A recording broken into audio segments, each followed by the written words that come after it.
Warning, these stories are told by grown-ups for an audience of grown-ups and may feature adult situations, so we've tried to take care to bleep any words that you might find offensive, but parents may want to watch the stories first and decide if they're appropriate for children.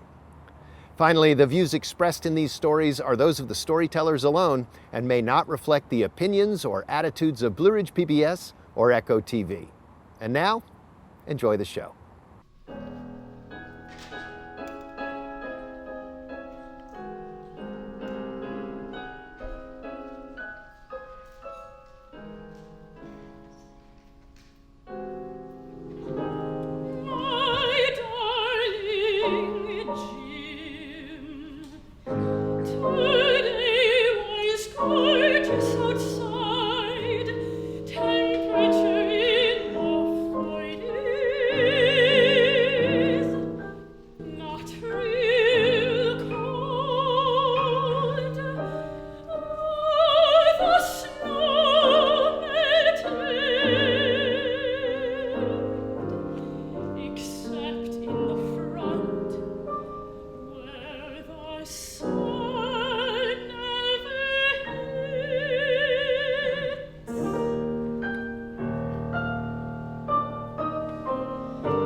Wasn't that incredible? That was Emma Morhevka and pianist Eileen Downey from the upcoming production of Glory Denied from Opera Roanoke. How special to have that song kick us off. Thank you all. There's lots of information out in the lobby about the upcoming production, and we've been so happy to partner with Opera Roanoke on this event. Okay, I'm going to take my deep breath real quick. Thank you for being here. On so many levels, thank you for being here. This is the culmination of the stories from this night has been truly one of my greatest honors to walk with these storytellers through the stories that you're about to hear tonight. This has been an incredible, eye-opening and heart-opening experience for me. So thank you all so much for coming. Who has never been to a Hoot and Holler before? Oh, wow. Okay, awesome. Well, please, welcome, welcome, welcome. Did I even introduce myself? My name is Lee Hunsaker. I'm the producer and the curator and the den mama and the lover of stories for Hoot and Holler. And I also really want to thank James and Ian and the fabulous Grandin staff and volunteers for having us. This just feels like home. And I want to welcome Blue Ridge PBS Echo tonight, who's here recording, and this will be broadcast on their station. In a few weeks, we'll update that on our Facebook page. So, so many special and incredible people here. As if our tellers are not brave enough, coming from where they're coming from, stepping up to this mic is a hero's journey of epic proportions. Working with these storytellers has been an eye-opening and heart-opening experience, as I said. I was not sure how this was going to go when we put out a call for storytellers. And Carol from Healing Strides, who you will hear from later, has been instrumental in urging people to submit their stories that she already knew from working with them at Healing Strides. And then others started to hear the call and feel the pull and started submitting their stories. My job is to help every single storyteller tell a story that they feel ready to share. I work very closely with them to help shape and edit and streamline and to get their story ready for the stage. This event, maybe more than any other, has required special care and attention on my part. It has been my privilege to help these people get to this point, and I certainly did not do it alone. Anyone that has worked with me will tell you that sometimes I encourage a story to come out that was not actually part of the original text. My superpower is honing in on the story within the story and helping people unearth that little golden nugget that sometimes I see. This can be challenging, it can be painful, it can be beautiful, and it can be incredibly cathartic. Our tellers tonight have worked extremely hard to be here, and I'm honored to have been a part of the journey. We will have a couple of stage setups tonight that might take a little bit longer, so please have patience. I always rave about the Hoot and Holler audiences. The love that you all give back to us up here, we feel it. So just know that you're in for such a beautiful night, and give the space and the time and lean in and be with us here. I always say, and I truly believe, that stories can and will save the world. Stories are what we have to connect as human beings. Stories remind us of our humanity, our vulnerabilities, and our hearts that yearn for connection. And I can promise you that you're going to leave here tonight having learned something, having a changed perspective, and having your eyes opened.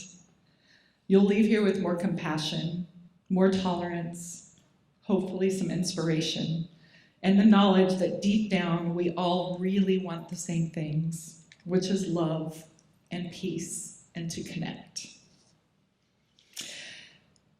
With that, I want to quickly point out some fabulous organizations that are here as part of our wonderful support community. They have tables set up, and they're here to talk to you and give you information so that you don't feel so alone. You know, maybe somebody out there feels a little bit alone, and just know the community is here to lift you and hold you. We do have counselors from the Vet Center that are here, and also that are with Healing Strides. So if you feel like you want to talk to somebody, please know that people are here for that. Let's see. I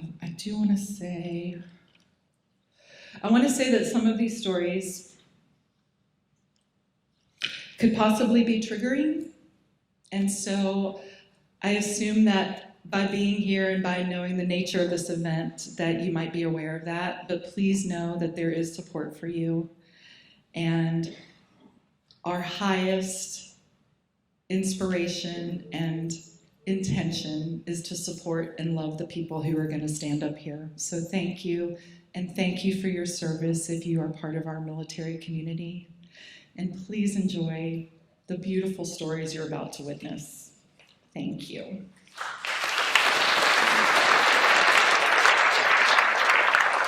On that note, we're going to bring out storyteller number 1. By the way, everyone tonight is a first-time Hoot and Holler storyteller. Everyone. So extra love.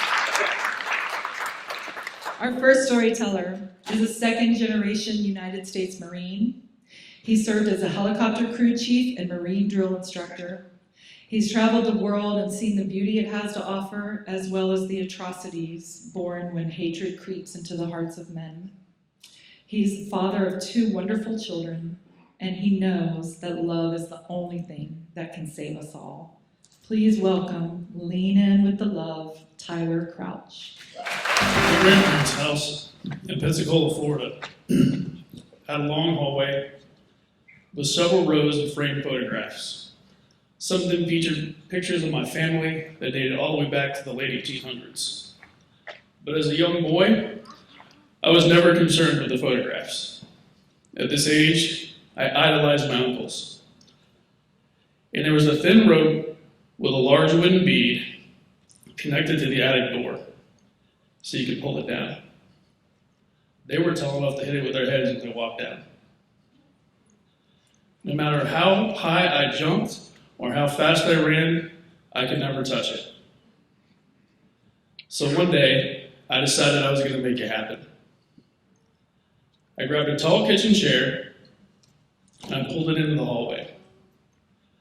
And as I climbed up into the chair, my grandmother saw me and came quickly running over.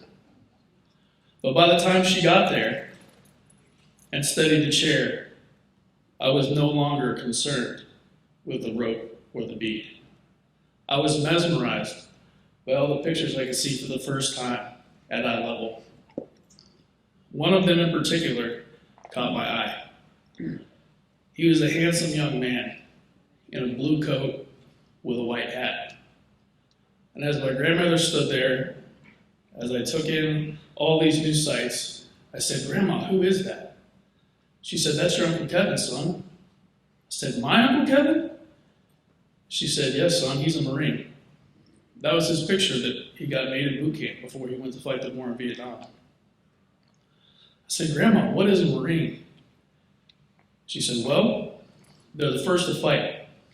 They're fierce, tenacious, and strong. But they use all that to protect us and keep our country free." As I climbed down from the chair, I turned and looked at my grandma and I said, "Grandma, one day I'm going to be a Marine." She leaned forward, took my face in both of her hands, and she said, "It won't be easy. They're a tough outfit. But I've always had a soft spot for Marines." So from that day forward, when we would say our prayers at night, I would pray that they were still in the Marine Corps when I was old enough to become one. 10 years later, mere weeks after the September 11th attacks, my journey to become a United States Marine began. I shipped out to Marine Corps Recruit Depot, Paris Island, South Carolina. My grandmother wrote letters to me faithfully in the most beautiful cursive writing you've ever seen. As graduation approached, I was nervous. My grandmother was frail. She lived with diabetes, and their chronic illness had wreaked havoc on her body. She lost nearly half of both her feet and was dependent on a wheelchair to get around. I was elated to hear that her and my grandfather were going to make the trip. After my senior drill instructor dismissed our platoons, I made my way over to my family. We exchanged hugs and kisses. And my grandmother told my mother and my grandfather, "I need you to help me stand." And they said, "Oh no, mother, it's okay. You can just stay seated." She was in her wheelchair. And she said, "No, I'm going to stand tall with my Marine."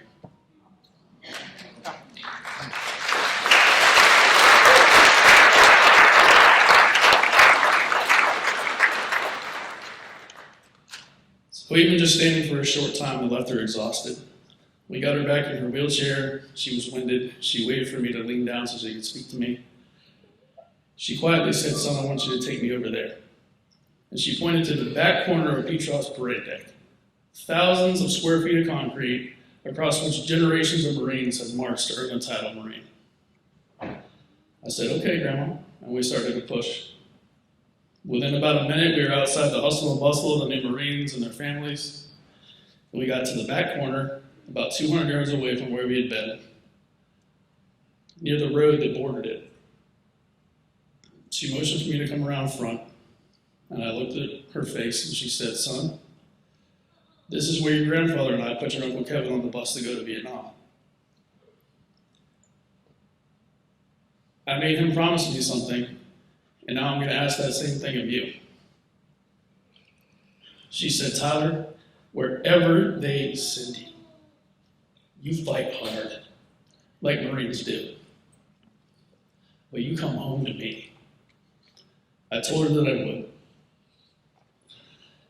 After boot camp, I served at various duty stations, the first of which in Quantico, Virginia, where I flew on helicopters for the 43rd President of the United States, George W. Bush. After that, I served at various other duty stations out of North Carolina, deployed 3 times, 2 times on amphibious Navy ships, and once on a direct flight to the desert of Eastern Africa. In my 10th year of service, I decided that I wanted to become a United States Marine Corps drill instructor. Marines are well known for being really good at 2 things: winning battles, making Marines. And I wanted to say that I'd had my opportunity to participate in both. When I graduated drill instructor school, I began the rigorous duty of shaping young boys into disciplined warriors who would go out and embody the core values of honor, courage, and commitment, while showing the whole world that there is truly no better friend and no worse enemy than the United States Marine. My first platoon graduation was coming up, and I called my Uncle Kevin and asked him if he would like to come see the graduation. He hadn't been on Parris Island for nearly 50 years before when he had graduated from recruit training himself. The year was 2012. We lost my grandmother in 2005. My uncle made the trip to Parris Island, and he sat in the stands, and he watched the pomp and circumstance of the military parade.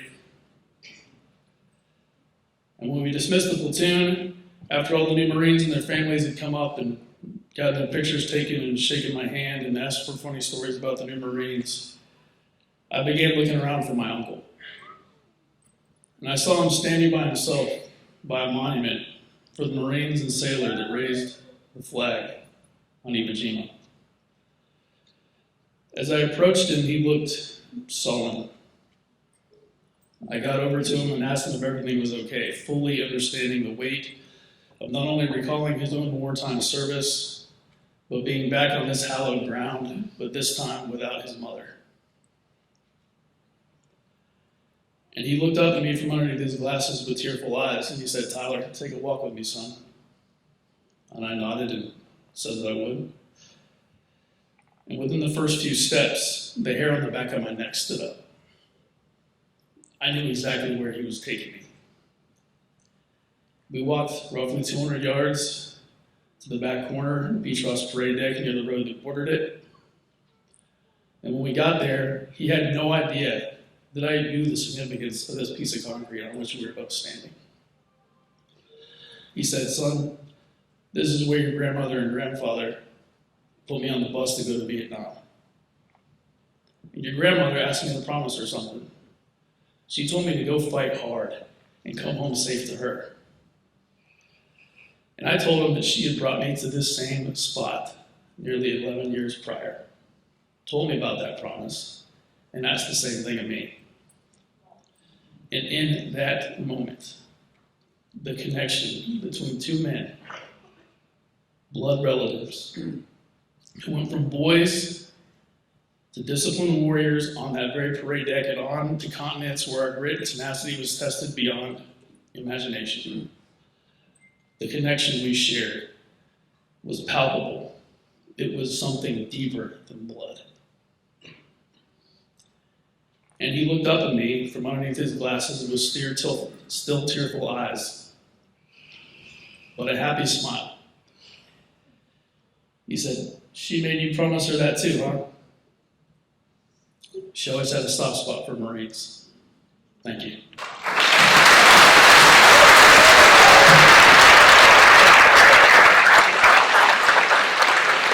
Tyler Crouch, first-time storyteller.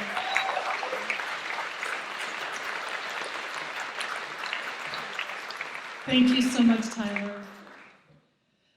Ooh, all right. Storyteller number 2. I'm going to just say this off the script. Me and this man have fallen in love. We have. And I'm sorry to my husband, but he already knows that it's true. And I'm also sorry to his wife because she also knows that it's true. So I'm sorry, but I'm not, because I have, and you're going to also fall in love. This man has worked so incredibly hard on this story. This is an extra lean in, y'all. Extra lean in. And this is his introduction that he wrote. How y'all doing? That's all the Southern I know. I tend to talk fast, but will do my best to slow down, because I've been telling him. I only have 10 minutes, and it usually takes me longer than that just to say hello. Please welcome the love of my life, John Igo.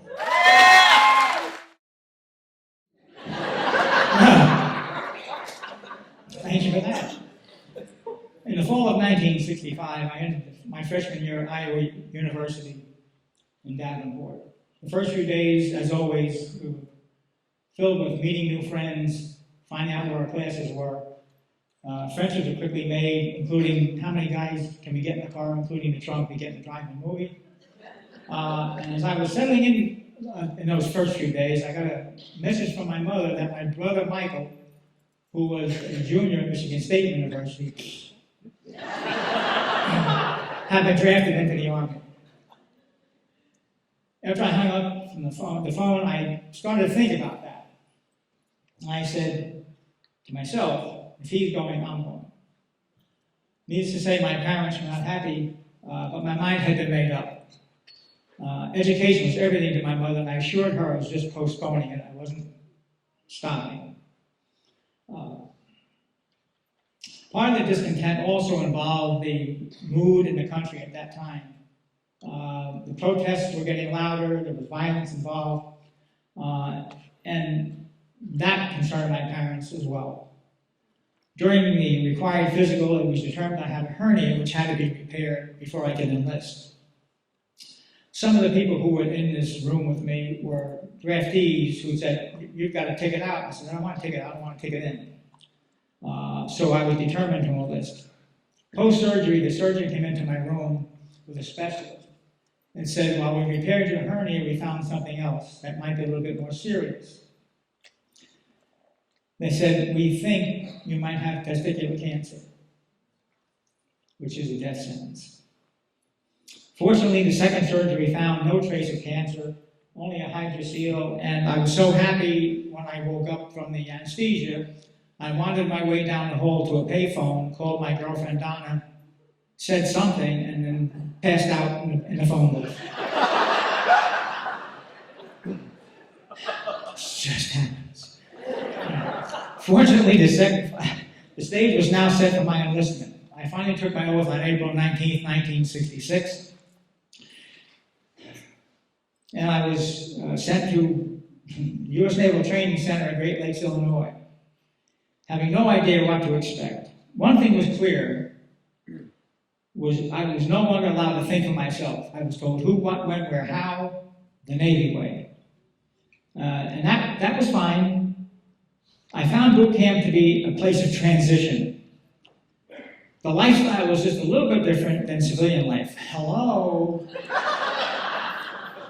Having requested more times than I can count to go to Vietnam, as they read the orders over the loudspeaker for us by last name, everything was last name, I was, wait for it, NAS Pensacola. Not anywhere near Vietnam. clearly. I reported as ordered to the office where I was directed. I was looked up and down by the secretary, who said, honor guard and funeral detail. The look on her face was then, I'm done with you. I reported to Barracks 601 where I met Lieutenant McPherson. I can't believe I even remember his name. And he has me standing at attention, looks me up and down, looks at my shoes, and he says, you are about to enter the most important job you will ever have in the United States Navy. And I thought, well, that's pretty cool. Our job was to clean the barracks. However, our responsibility was rendering final honors to qualified veterans and personnel from all service branches who died in the line of duty, and most of them at that point were people coming back from Vietnam. As pallbearers, for fallen service members, we were right there with the families. Their emotions affected us as though we were family as well. The realization that any of us, after this detail, could be sent to Vietnam, and I kept raising my hand, was very real, and we all wanted to do our part as well. After the flag is presented, the rifle squad does the 21-gun salute. One of us, usually a petty officer, approaches the hearse to remove the block that holds the casket in and not moving around. He then assures that the flag is properly draped, and we all take the handles, and we go to the grave site where the family has already been assembled, and we stand there at attention while the eulogy is delivered. One particular service still stands out to me, and this is 56 years ago, and I want to just tell you this. I have never talked about this before, ever. This is the first time. On this day, a young woman and her son and two older individuals, likely the deceased parents, were in the front row. I was now facing the family. I could clearly see the young boy, who I guess was about 8 years old, wearing a suit, just sitting stoically next to his mother. The eulogy was delivered. I get emotional here. The eulogy was delivered and tears were flowing. As that concluded, we began the solemn task of folding the flag. Without spoken commands, we leaned forward to grasp the flag firmly, standing in a position of unison, and folding the flag into a tri-corner began. This was a meticulous process because we only had one chance to do it. If we messed it up, bad things would happen, and that never happened. When the fold was complete, the pallbearer at the end of the process, holding the flag, in this case it was me, would turn and hand the flag to the presenter. That's the officer who's going to give it to the family. I saluted and went back to my position.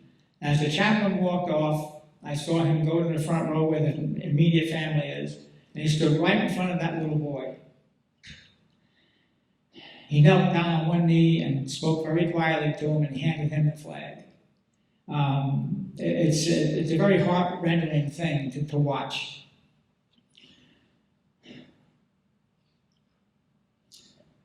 After the flag was presented, the rifle squad was called to attention to render the 21-gun salute. As the shots rang out, everybody who was there you have a physical reaction because it's been so quiet up until that point, and then these shots go off. And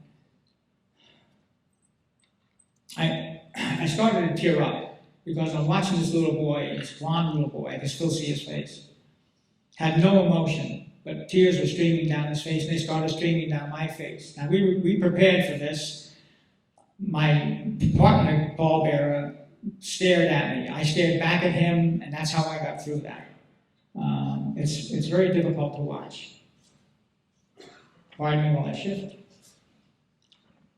This assignment requires you to surrender your feelings as everyone around you in those families is distraught beyond belief.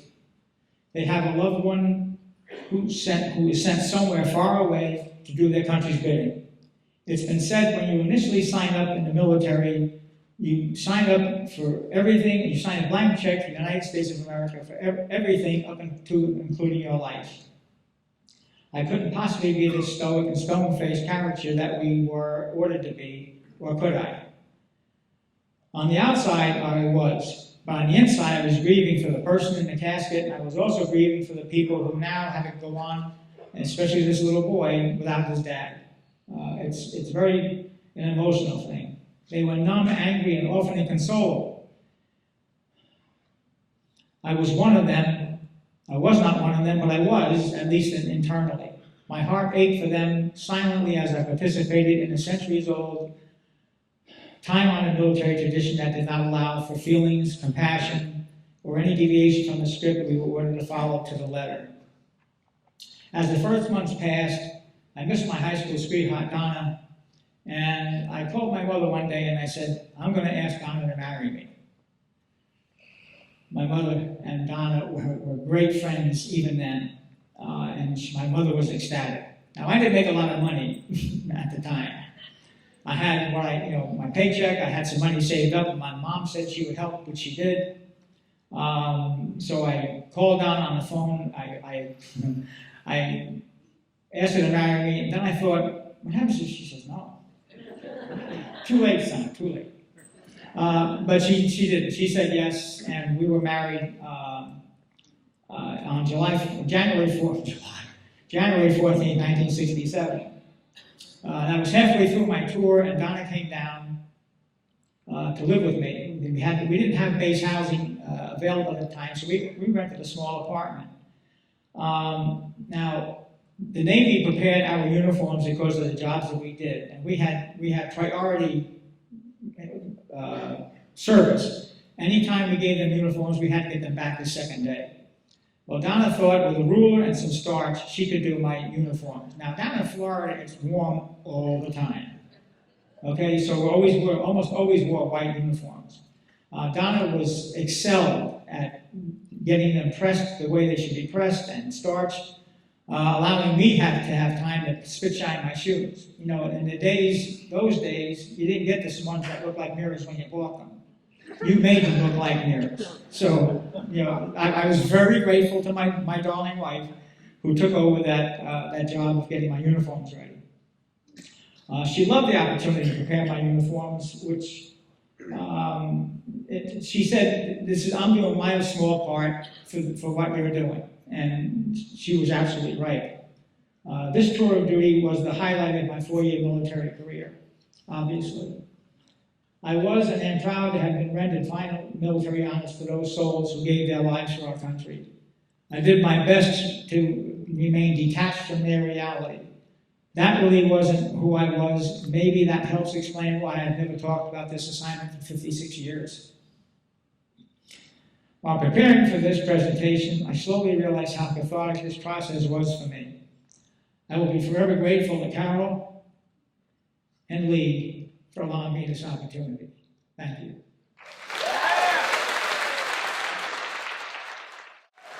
First-time storyteller, and literally the first time sharing this story. Even his wife did not know some of these things. But she's out of the picture anyway, so whatever. All right. Now we have a really cool thing. We have a little duet story. Our next storytellers.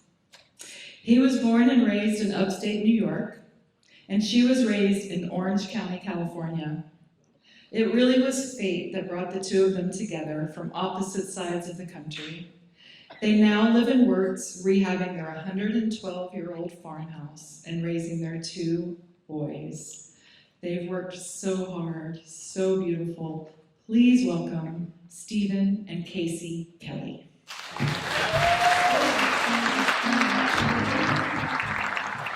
And Mr. Dog, Mr. Dog. I never really thought that I would be the love of my life playing third wheel on a pity date. But that's exactly what happened in April 2011 in Olympia, Washington. My roommate's boyfriend was in the Army, and he asked me to go on a date with one of his buddies. I was not interested, but I reluctantly agreed. My girlfriends had to push me out the door the day of. This guy wanted to meet at the fishing section of the local Walmart. I mean, come on. He showed up late, And he was toting Steven with him. Third wheel, really.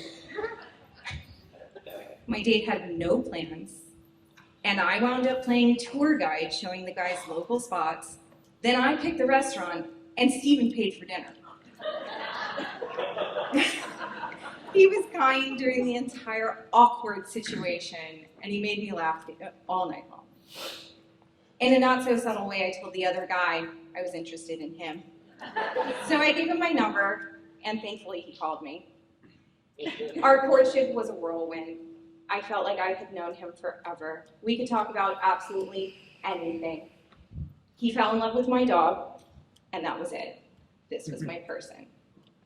He took longer than me. She thinks I took longer, but in reality, I was falling for her just as fast. I felt like I had won the lottery. This girl wasn't afraid to get dirty or work with her hands. She was literally tossing dead salmon back into the river for a living. She knew where to find the best local beer and great food. She also loved me for me. And she understood me completely, sometimes better than I knew myself. We met, broke up, got back together, and got married, all within 6 months. Hey, but when you know, you know. We decided to bump our wedding up a month early because I was scheduled to go to the National Training Center to prepare for deployment. 6 months into our marriage, I was set to deploy to southern Afghanistan. No one prepares you to be a military spouse. You know that he could deploy. You know that there's a possibility of death. But you don't understand the everyday slog until you're in it. The meals that go cold because he's stuck fixing a vehicle. The Sunday nights that you help him pack his duffel bag for an inspection the next day. The millions of acronyms, because the military loves those. The keeping your phone close to you so you don't miss his 2 a.m. phone calls. The never breaking down and crying in front of him because you have to keep it together for him. The breaking down and sobbing the minute you hang up the phone because you're terrified those may be the last words you ever speak to one another. And the living in the now because you have to hold on to absolutely every second that you have because tomorrow is definitely not guaranteed. I was dreadfully naive to the cost of loving a soldier. A few days before he had deployed, I felt awful and scheduled a doctor's appointment. Casey and I only had one car. I dropped her off at her appointment and went to morning formation. It's totally the place I really wanted to be at that point. After formation, several of the guys in my platoon asked for a ride back to the barracks. I agreed, but said I had to pick up Casey from her appointment first. So they decided to pile into our tiny little Toyota Corolla, and we headed to the hospital. As we arrived, the guys started hanging out the windows, acting like goobers, screaming, "Hey, Mrs. Kelly, what's wrong?" She yells back to me and the boys, "Nothing, I'm just pregnant."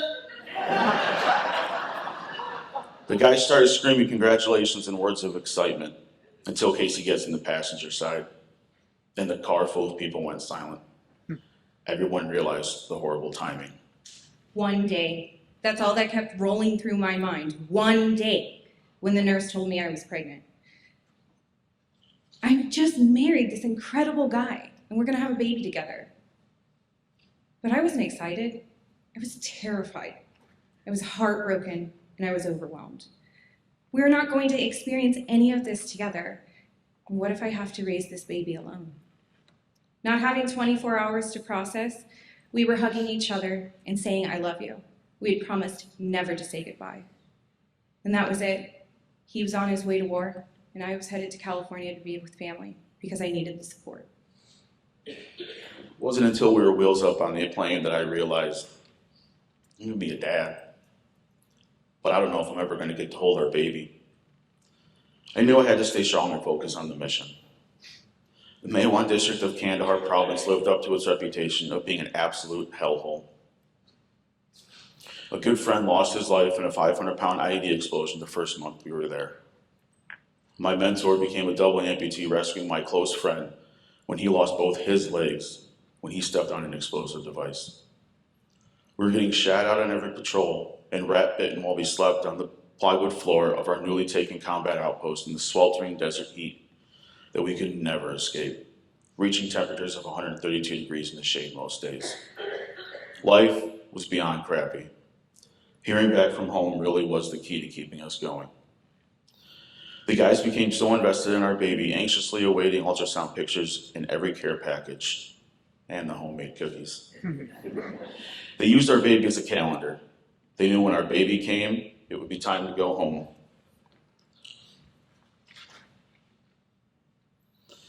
The day I found out we were having a boy, I nearly fell off the roof of the cop with excitement. As I started running down the stairs, I began to scream, "It's a boy! It's a boy!" A giant group hug ensued while the guys joined in with me yelling, "It's a boy!" And we began to jump around like fools. Those moments of jubilation were rare, but are forever seared into my mind. On July 22nd, 2012, about 5 months pregnant, I got a phone call. "Babe, it's me. Are you sitting down? Is your mom with you?" The sucker punch of those words, I screamed, "What the hell happened?" He goes, "It's okay, it's okay. I got blown up today. I'm okay, kinda. Josh got me out. I'm in the hospital. I got all my limbs. The guys are okay, but they think I have a TBI. I gotta go. Can you tell my mom and dad? Love you." Looking over at my mom, she replies, "You handled that remarkably well." Little did we all know that that was the day that changed our lives forever. I returned to duty after 2 weeks in the recovery center, and I actually had to meet the accident inspector at the scene where I drove over a 200-pound IED.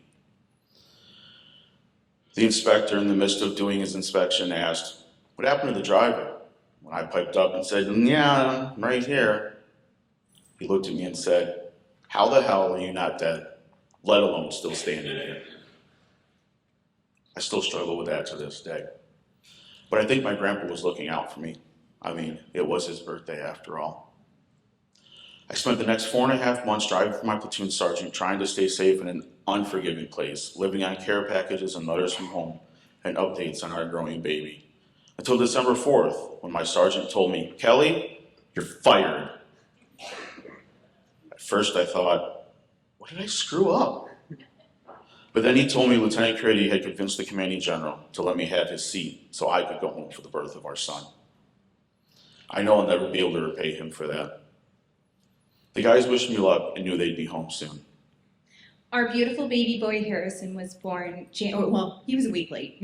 He was born January 2nd, 2013, sorry. He had to go to the NICU, but his daddy was there to follow him and keep him safe. He was brought into this world with such an overwhelming amount of love. That's why absolutely every ounce of that child is pure joy, with a spirit of contagious kindness. 2 months later at a platoon barbecue, the guys, the ones who made it home, between the helpings of Casey's potato salad and more of those homemade cookies, lovingly passed our baby around, fighting for a chance to hold the culmination of their combined hope, their calendar. It's since been 10 years, the friends we've lost, the ones who didn't come back whole, another deployment, the loss of a child, and the welcoming of a rainbow baby. Our lives have not been easy. With the stressors of military life, traumatic brain injury, knee problems, severe PTSD, and numerous injuries from a decade in service and subsequent medical retirement. But our love has guided us through it all.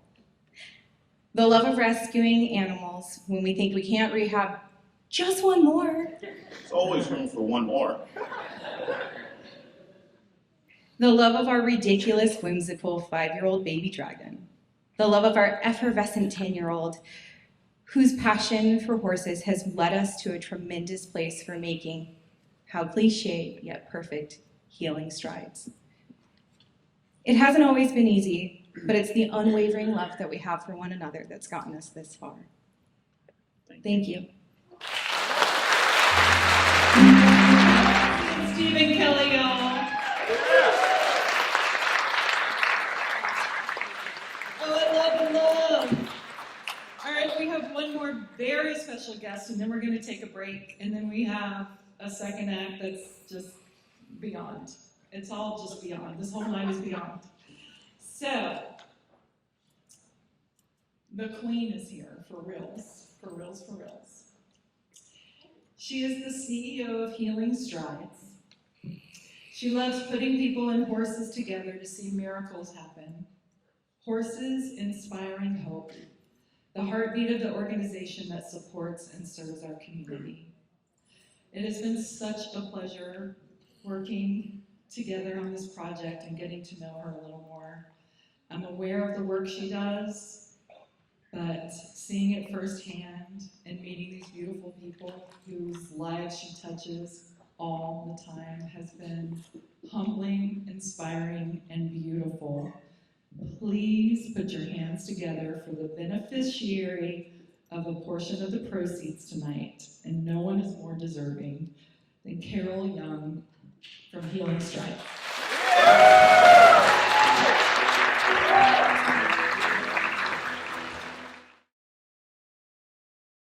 Are these people not amazing? Right? Yeah. Thank you all.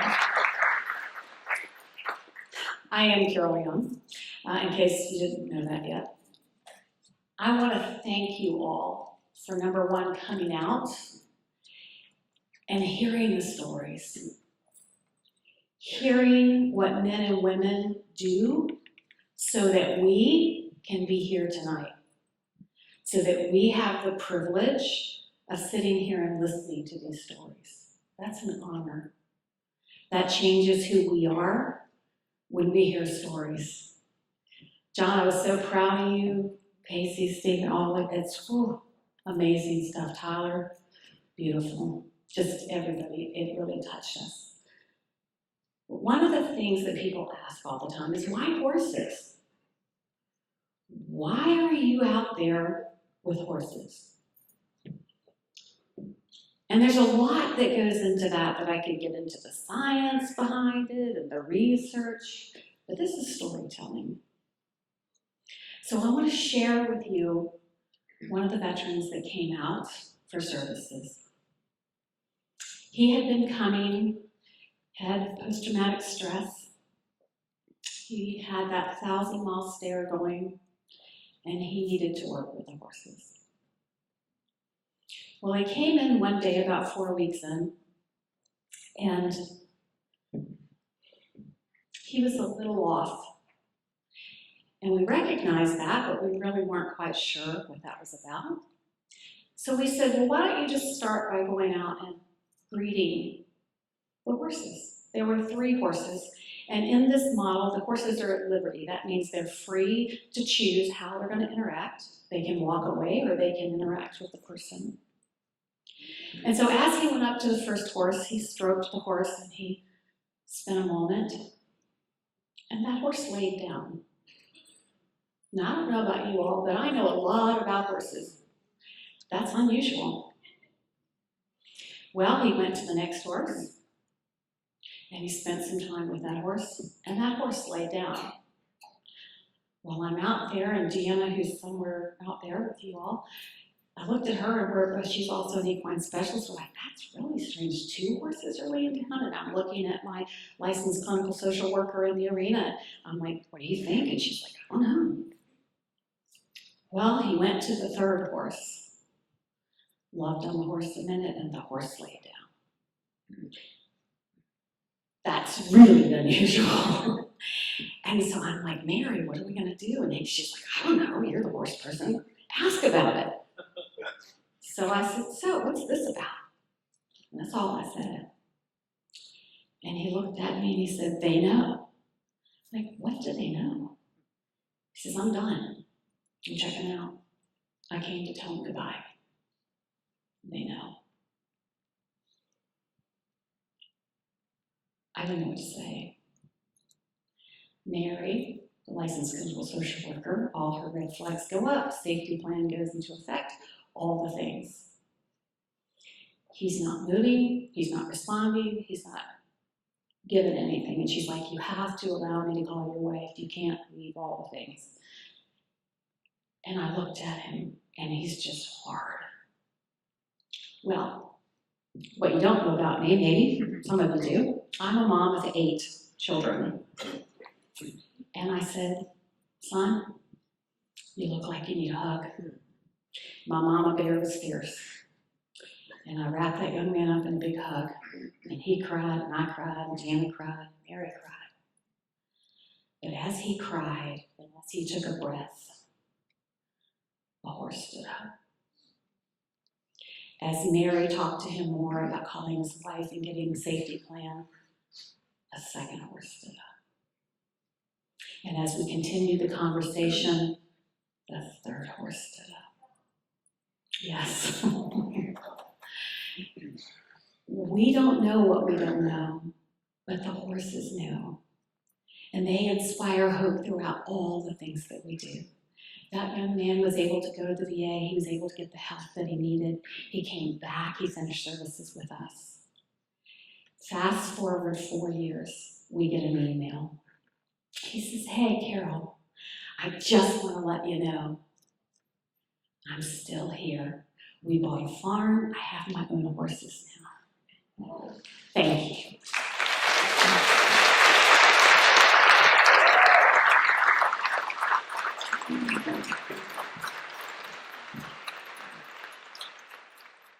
All right, here we are, Act 2.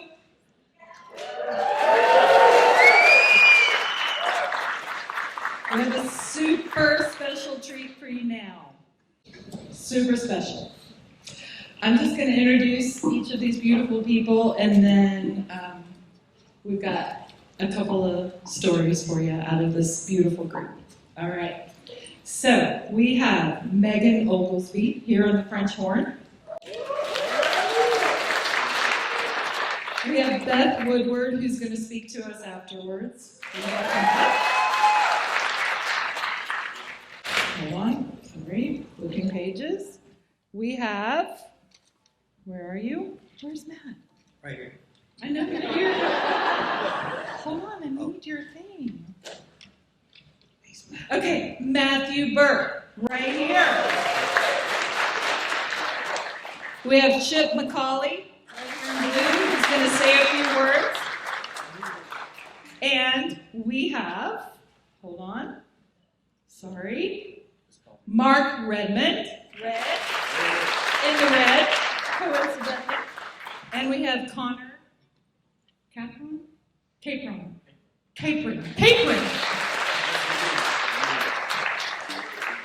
These beautiful humans are about to rock your world, literally. They are known as the PTSD Blues Brothers. And Chip is going to say a few words about this incredible union here. So, Chip, take it away. Please lean in, y'all.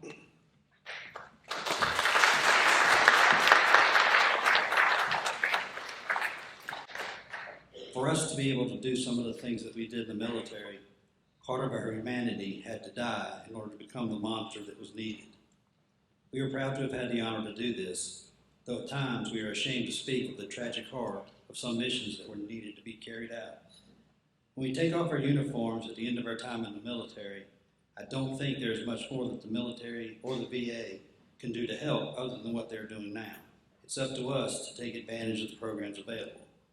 That being said, no matter what is offered as a way of help, for many of us, part of us has died and cannot be resurrected.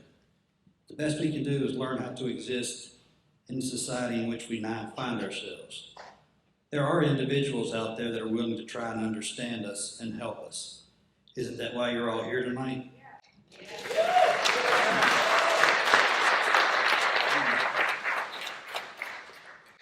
My faith in God helped me cope with my illness better, and He put so many people in my path that genuinely cared and made it their mission to help me. I met my counselor at the vet center, Tracy Clark, who has at times been my lifeline. Tracy introduced me to music therapy, which helped me so much. I personally tried for 10 years to get a service animal to help me cope with PTSD and simply could not make it happen. I was discussing my frustrations about it with a friend at church, Patty Landovic, who was friends with Nikki Henning, who happened to be the owner of Virginia Goldens, a breeder for golden retrievers. The next thing I knew, I was provided with one of those Goldens, Simba. He has been such a blessing to me. He is here tonight, over there with his mom acting up. These ladies have truly dedicated their lives to missions in one form or the other, and I'm honored to have them here in the audience tonight. Another way we have learned to exist in society is with the support of each other. For my brothers and I up here tonight, the music therapy program was the conduit that brought us together. Not one of us that suffers from PTSD cares for any type of group therapy. However, I can honestly say the best thing I ever did was agree to this group. The music, breathing, relaxation, and the coping techniques, as well as the bonds formed, have been and are vital as we are learning how to navigate life and not be ashamed of the monster that was needed. As we find our places in the world we fought to protect. Our therapist, Beth, is amazing. She doesn't push, but she does strongly encourage us to do things we aren't comfortable with, like this.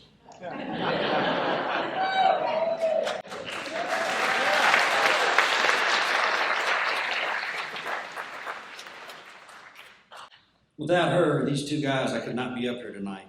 Our therapist put together a program to build and learn to play cigar box guitars. The three of us are the first to get to do that. Additionally, we wrote a song, which we performed and won first place in performing arts and third place in art. Moreover, we were going to the national competition in St. Louis, Missouri in April, so please wish us luck.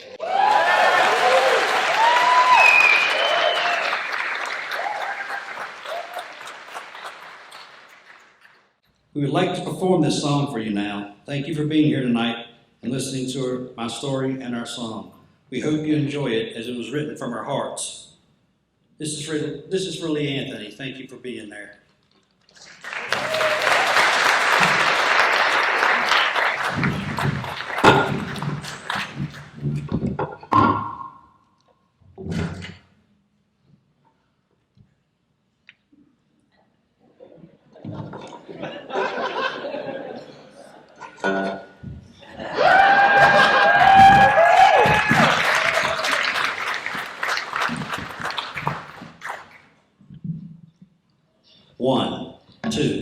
One, two, three, four.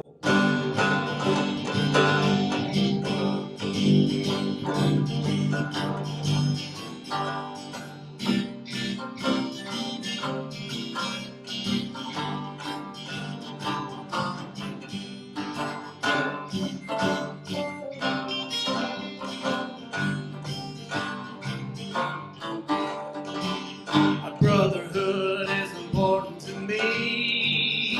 Accept and love me unconditionally.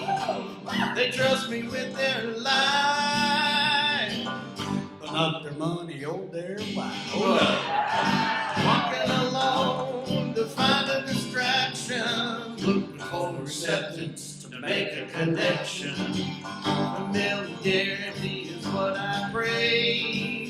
After defending the land of the brave, I need my brothers irreplaceable indeed.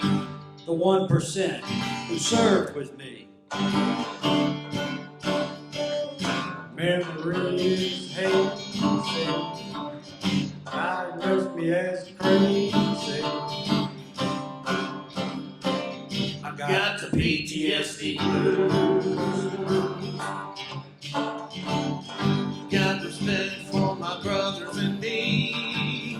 Our connection, camaraderie. Just come to group, Be yourself.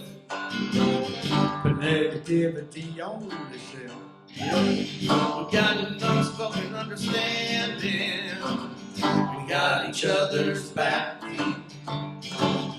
When I start to get mean, oh, you know I'll go smoke that green. Drink a little whiskey, swallow my pride. Oh yeah. I tell my brothers what's going on inside. They give me validation because we fought for our nation. I got the PTSD blues. We got the PTSD blues. I got the PTSD blues.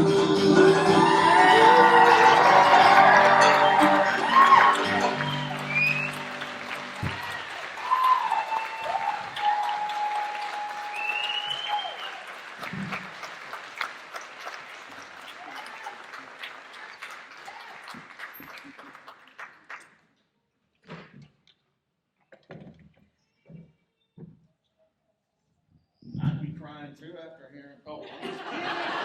Your mic's still on. This group, I tell you. My name is Beth Woodward.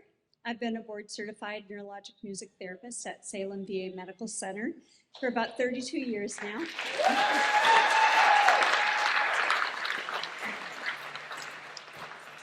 I work both with inpatients and outpatients, providing individual and group therapy for veterans suffering from neurological, physical, social, and mental health disorders, including treatment for PTSD.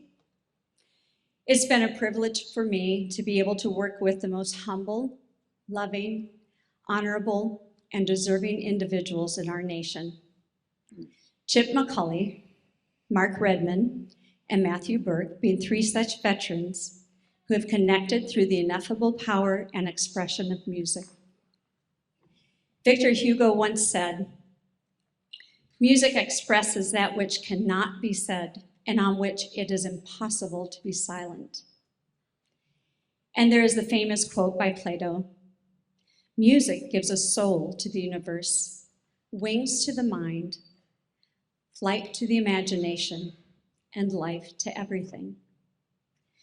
Music is the universal language, soother of the savage breast, a connection between the mind, body, and spirit. The unique ability to express and connect one's emotions, and share those experiences which are difficult to speak about, can bring warriors to a common ground through intentional application of melody, harmony, and rhythm, such as the connection our veterans made during the music therapy cigar box guitar group, the connection of friendship, the connection of brotherhood, the connection that they are not alone and their story is worthy being told and shared, that they are worthy of being validated and honored for their service. I'm proud of our veterans and very honored to have been a medium in the plight towards wholeness. Thank you for inviting us today to share their story with you.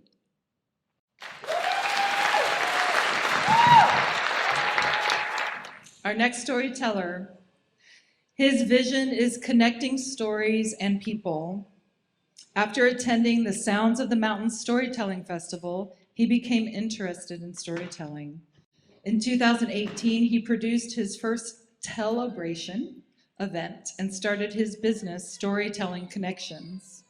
While this is his first appearance as a Hoot and Holler storyteller, he is a regular teller at Blue Ridge Story Space up in Floyd, which is a super cool event if you're ever up there, and hosts Let Me Tell Ya storytelling events. He believes our lives are full of stories and that stories connect our lives. Please welcome first-time Hoot and Holler storyteller, Clinton Atwater. Good evening. Can we just say thank you to every veteran that is in the house tonight?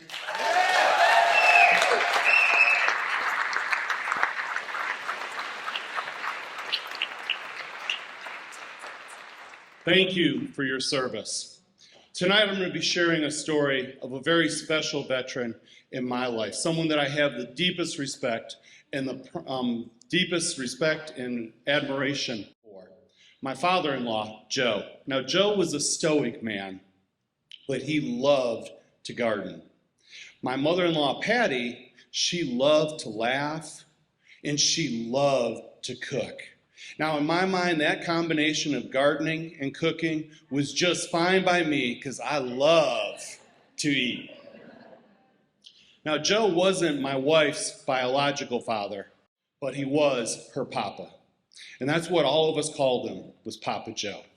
Now, Papa Joe was born in 1925. He was 20 years Patty's senior. He was born in a small town in rural Pennsylvania. As a young boy, he watched as his mother was taken off to a TB sanitarium, leaving him to be raised by his older sister, older brother, and their alcoholic father. Joe didn't talk a lot about his childhood, but I remember he shared one story with me. He told me, he says, "Clint, one morning I woke up and the pain in my stomach." He says, "I got up quietly. I didn't want to wake my dad, didn't know what kind of mood he would be in, but he snuck out of the house. It was still dark, Dawn was just about to break. He started wandering the streets of his hometown, trying to find a garden that he could get into to try to find something to eat. He told me, he said, Clint, it wasn't stealing, it was surviving. Fast forward several years, and Joe is returning from World War II. Decided to move to Detroit, where he would find a job and start his life. It was in the suburbs of Detroit that he bought his first home. Well, in truth, it was the only home that Joe ever owned. It was in that home that he raised 3 children, that he lost his first wife to cancer. It was in that home that Patty and Joe lived. It was a small but modest home, but Joe took great pride in it. But what Joe really took pride in was the garden in the backyard. Now, this garden took up half of his small suburban backyard, but it was his pride and joy. My parents had gardened some when I was young, and my parents, they grew the most amazing weeds. But Joe grew the juiciest tomatoes, the sweetest peas, and the tangiest peppers. My mouth's watering just thinking about them now. He told me, he said, Clint, the secret to gardening is the compost. You see, Joe had a compost pile, or a compost bin in the back of the garden. He said that's where he put all of his grass clippings. He'd scrape his table scraps in there, coffee grounds. Went through a lot of coffee grounds in that compost pile. He says, the secret is that garbage goes in, but the richest compost comes out. Joe loved his garden. That's where he was at peace. If the sun was shining, Joe was outdoors in his garden. 2009, my wife and myself and our kids, we moved to Roanoke from Michigan as a result of the Great Recession. Mom and Joe, they came down to visit us on several occasions. But as Joe was getting older, he was getting a little bit more forgetful. Dementia was starting to set in. And being in strange surroundings was proving to be more and more challenging. So we knew that it was going to be the last trip that they'd be making down. It was just getting too difficult to travel. And so my wife says, hey, we ought to go to the D-Day Memorial. Now, I'm a veteran and I'm excited about this. I've taken several people to the D-Day Memorial. And I'm like, yeah, let's go. And she says, well, by we, I mean you should take Joe alone. Now, I enjoyed spending time with Joe, and we did often. But in truth, my wife and Patty were there, and they served as a buffer in case the conversation lulled a little bit. But I reluctantly said, okay, we'll go. Next day, got up, headed to the D-Day Memorial, got there shortly after it opened up. The whole time I'm thinking, what am I going to talk about? What am I going to say? And more importantly, how is Joe going to handle the emotional stress of being at a war memorial celebrating D-Day, knowing that he had served in World War II? So we got there and I said to Joe, I said, well, Joe, would you like to do the guided tour or would you prefer to just walk around, just the two of us? Now he looked at me and he says, I think I'd prefer just the two of us. In my mind, I'm going, oh. I was really hoping for the guided tour for someone to help carry the conversation. Now, I wasn't really sure how Joe was going to do at the memorial, so we decided to start in the gardens. I knew that the gardens would be a good place to start. So as we're walking around the gardens, he opens up and he says, well, Clint, you know that my brother died in World War II, and I probably had known that, but hadn't remembered it. And so he told me that Stevie, his older brother, had landed in Normandy just a couple of weeks after D-Day. And I said, okay. And I said, well, Joe, when did you arrive? He says, well, I was a few months later. And so he arrived in country, and it was only a month or so after he arrived in country that he found out that his brother had passed away fighting a battle in Belgium. And so with that news, he earned himself a trip home as the only male son. And he told me about riding that trip home aboard the Queen Elizabeth II, that long boat ride, thinking about his brother, not really sure where his life was going to go. Now, not all of the time that we spend in the memorial was quiet and somber. There were moments that Joe really lit up. One of those was when we were walking around and looking at the flags for the Allied forces, and we got to Czechoslovakia. Joe was of Czechoslovakian heritage, and he looked at me, and he looked at me with pride, and he says, "We were a small country, but we sacrificed just the same." And so I knew that Joe was really proud of that. We carried on, and there were many, many moments of somber silence as I would look into his eyes and I could see that he was remembering as the tears would well up in those nearly blind eyes. After a few hours, I asked Joe if he was ready to go home, and he says, "Yeah, let's head home." So we headed home. I have the deepest respect for Joe. And as a veteran from the National Guard, I knew the cost of wearing the uniform. I wore that uniform with pride. But it was that day, walking around the memorial, that I fully understood the cost of freedom. Patty passed away in 2017 after a 4-year battle with cancer. And Joe had lost his second wife. With his advanced age, onset of dementia, he went to live with his oldest daughter.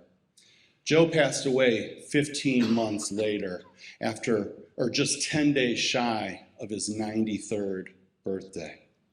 I have the utmost respect and deepest appreciation for Joe and what he taught me that day in the memorial. When I think about what I would like my grandchildren to call me, I smile and I say, "You can call me Papa." Thank you very much.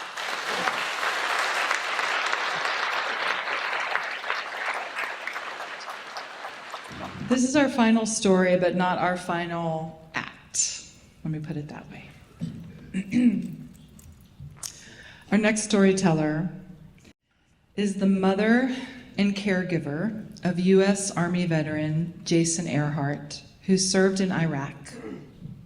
She's also been involved with advocating for various veteran and caregiver issues on the national level. Since moving to Southwest Virginia 7 years ago, she has retired from her corporate career and shifted some of her priorities to include spending time with her new grandson while still continuing in her role as caregiver. This is an uber mama bear, fierce, beautiful soul about to step up here. Lean in, first-time storyteller, Pam Estes.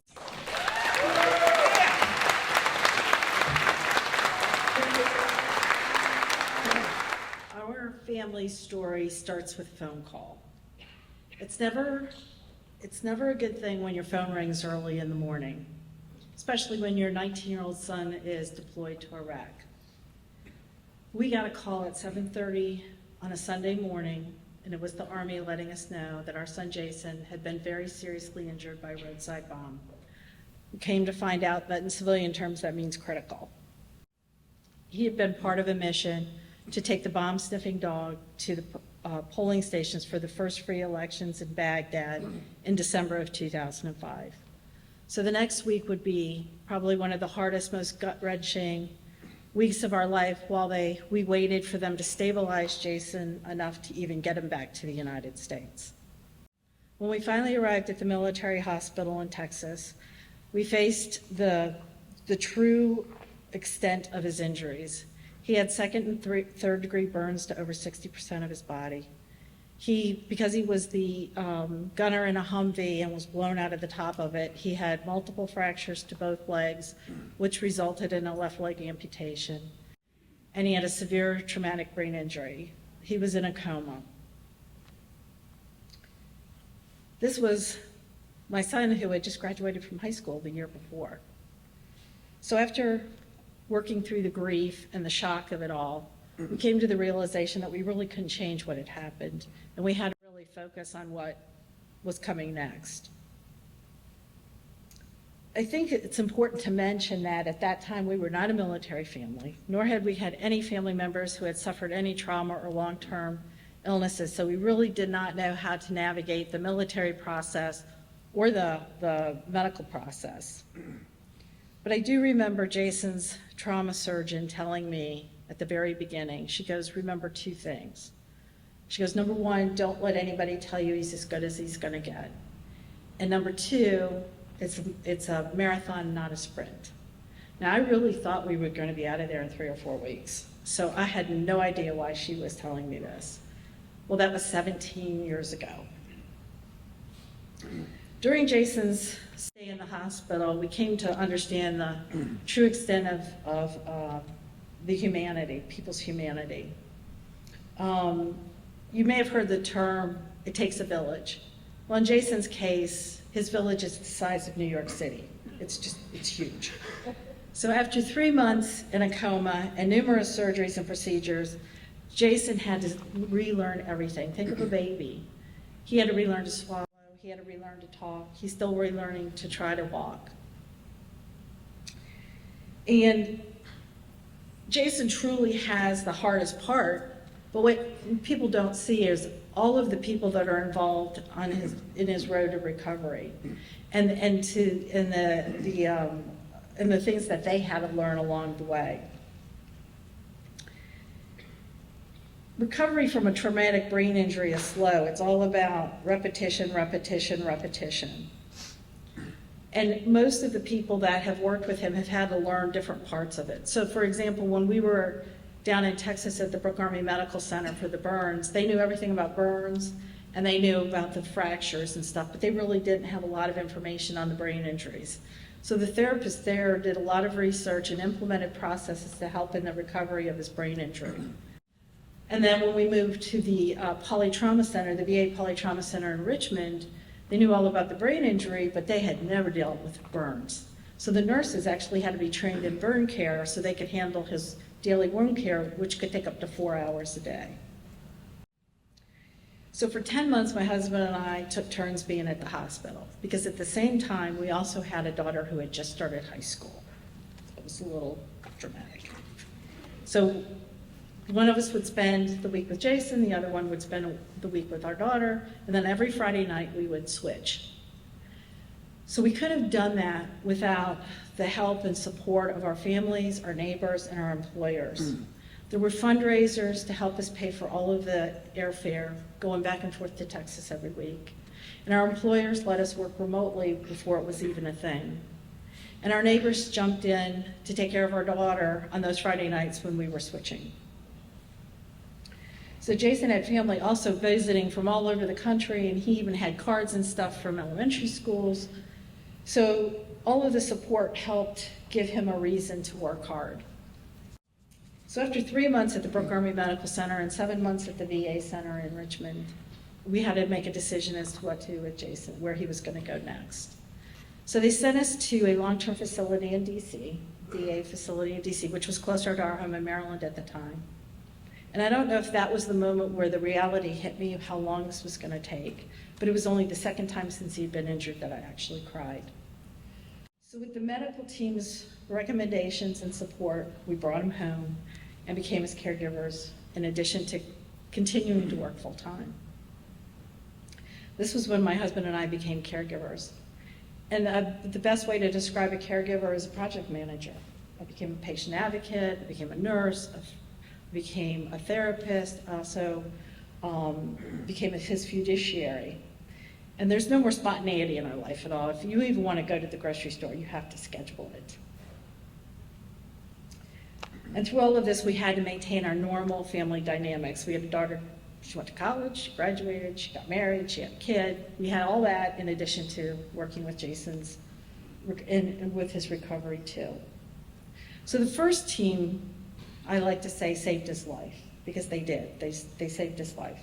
The next team would be made up of the home health aides, the physical, occupational, the speech therapists, more doctors and surgeons getting him through the physical recovery. Just to put it in perspective, that phase took years.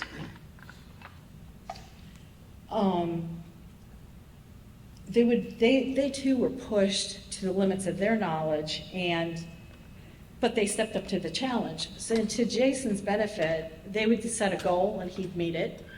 And then they'd set a goal again and he'd meet it. So it became a challenge. Who was going to do better? Was Jason going to do better, or were the doctors going to do better? But it definitely worked out.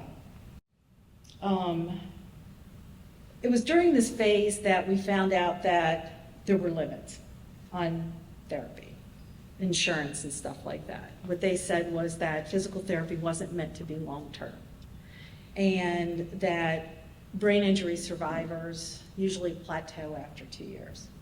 Well, flashback to that surgeon that told me, do not let anybody tell you he's as good as he's going to get. So Jason was and still is making progress. And in fact, his therapists and doctors have said that they have a whole new outlook on brain injury survivors based on their experience with him. So 2 important things that propel Jason to make progress. And that is emotional support and doing activities that he likes. One of the side effects of the traumatic brain injuries is very limited short-term memory. But he tends to remember things he likes. He doesn't remember anything he doesn't like. Yes!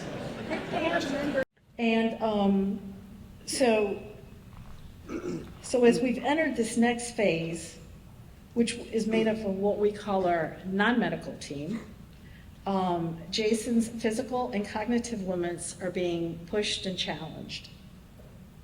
So Healing Strides, Wounded Warrior Project, even his personal trainer are all part of that core team currently.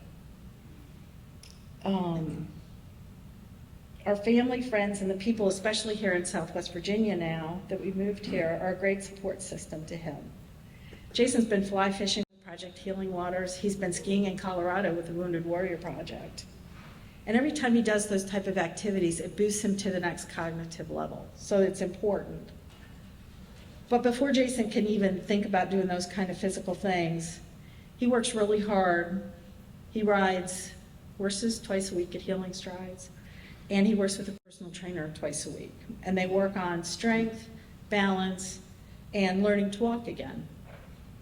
So Jason began therapeutic horseback riding about 11 years ago when we lived in Maryland. And I was totally skeptical about it. He couldn't even sit up. But they put him on the horse, and then 2 people held him, they're called sidewalkers, held him on the horse, and somebody led the horse around the ring. And he was just a blob. He just was a blob on top of that horse. And over time, he started building his core muscles. If you've ever ridden horses, you know they exercise every muscle in your body. So he did that. So when we moved to Southwest Virginia from Maryland, it was one of the first things I started looking for was a therapeutic riding place. To me, it was every bit as important as the doctors and the therapists.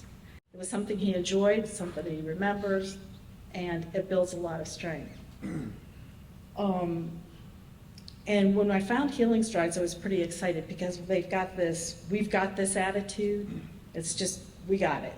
And they incorporate goals that his physical therapist and his personal trainer have put out there for him. And he's had to learn about horse. He's had to learn a show routine.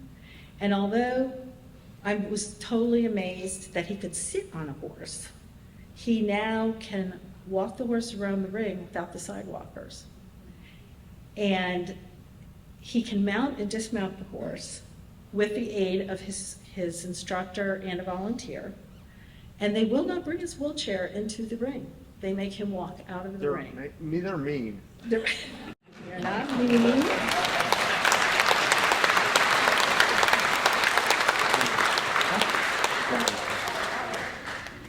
So throughout this journey, we know that Jason's recovery and our role of caregivers has only been successful with the support and the never give up attitude of the village that surrounds us. And that includes family, friends, it includes the VA, it includes veterans organizations, all of his medical and therapy teams, and there have been a lot of them, and all the community that's been supportive.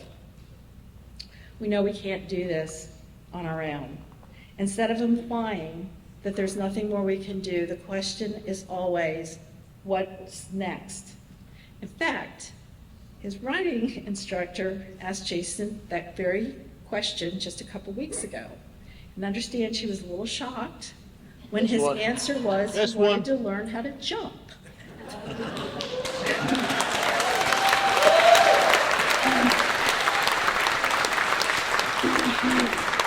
So I'm saying good luck and be careful what you ask for.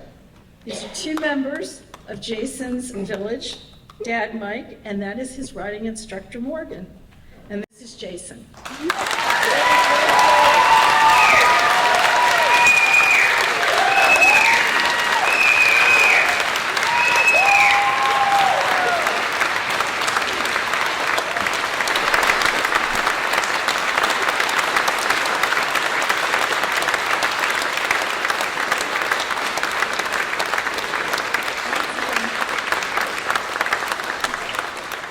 Pam Estes and Jason Earhart.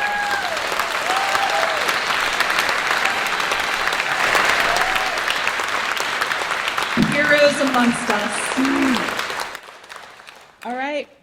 We welcome our last and final act, and please stick around. We're going to bring everybody back up here for their very well-deserved standing ovations.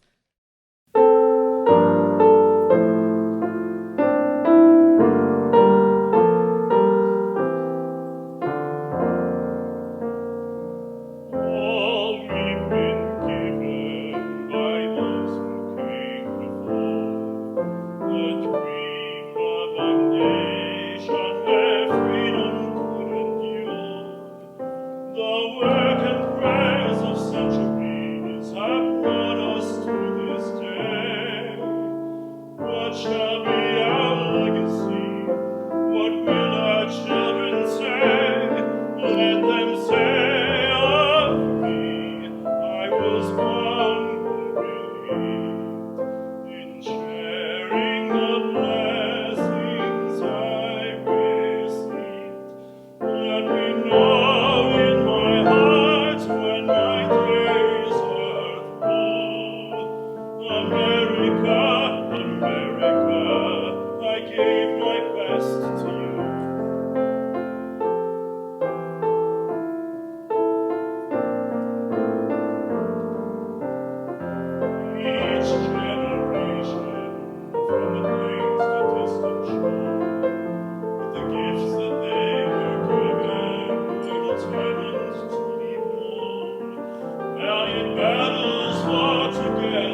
Eileen and Peter from Opera Roanoke.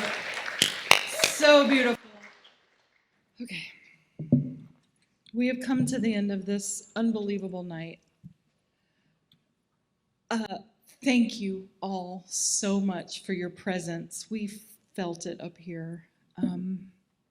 Thank you all for your service. Thank you to the Grandin. Thank you, Opera Roanoke. Thank you, Healing Strides.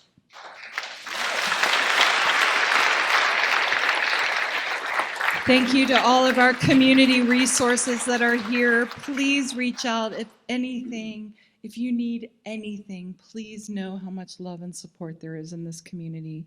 This community is beautiful, and we're here to hold you. I want to bring back up these unbelievable storytellers and singers, and just come on up, y'all. Please come back up. If you were up on the stage, if you were right here, please come back up and take your well-deserved applause. Come on. Look at these people.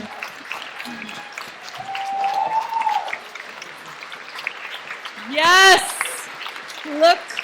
Look at the beauty. Come on. This took so much to be here, y'all. Thank you for listening, and thank you for honoring and holding space for these incredible human beings.